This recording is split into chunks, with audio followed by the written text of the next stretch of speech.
காவல்துறையின் விசுவாசம் என்னவென்று மக்களுக்கு புரிய வேண்டும். திமுகவினர் நடுரோட்டில் பொதுக்கூட்டம் நடத்தினாலும் போக்குவரத்திற்கு எந்த இடையூறும் இல்லையாம்.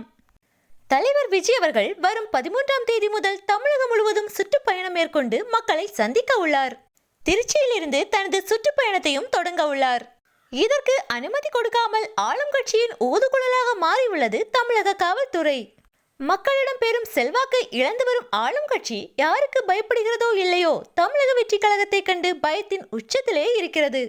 தேர்தல் பிரச்சாரம் என்பது அனைத்து கட்சிகளும் மேற்கொள்ளும் ஜனநாயக பூர்வமான பிரதான நடவடிக்கைதான். ஆனால் தமிழக வெற்றி கழகத்திற்கு மட்டும் ஏன் இந்த நெருக்கடி என்று தெரியவில்லை. காவல்துறைக்கும் நெருக்கடி கொடுத்து தமிழக வெற்றி கழக செயல்பாட்டை முடக்க நினைக்கிறார்கள் ஆளும் கட்சியினர். அதன் ஒரு பகுதிதான் திரு ஆனந்த் மற்றும் கழக தோழர்கள் மீது பதியப்பட்ட வழக்குகள். திமுகவினர் நடுரோட்டில் கூட்டம் போடும் போதெல்லாம் போக்குவரத்திற்கு இடையூறாக இல்லையா? இதற்கு காவலர்கள் என்ன நடவடிக்கை எடுத்தீர்கள்? நடவடிக்கை எடுப்பதற்கு பதிலாக பாதுகாப்பு தானே கொடுக்கிறீர்கள். இதுதான் திராவிட மாடல் அரசாங்கமா?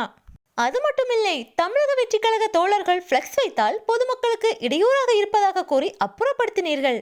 ஆனால் தற்போது நடைமேடையை அடைத்து பிளக்ஸ் போர்டு வைத்திருக்கிறார்கள். இதற்கு காவல்துறை மௌனம் காப்பது ஏனோ? இந்த ஆணவத்திற்கு மக்கள் தகுந்த பதிலடியை 2026 தருவார்கள்.